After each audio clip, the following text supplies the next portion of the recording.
Beeswax polish, wax, and mineral oil. Weigh your ingredients. I'm using a mason jar here. 4 parts oil to 1 part beeswax. Using a scale makes it easy to measure wax and oil. Putting the glass jar into a pot of hot water.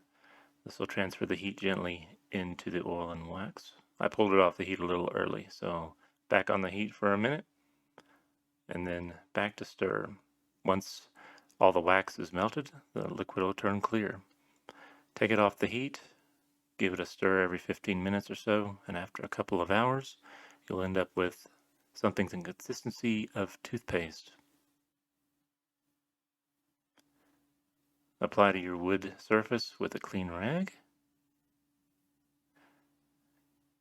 Get a lot in there, and then wipe off the excess along the grain.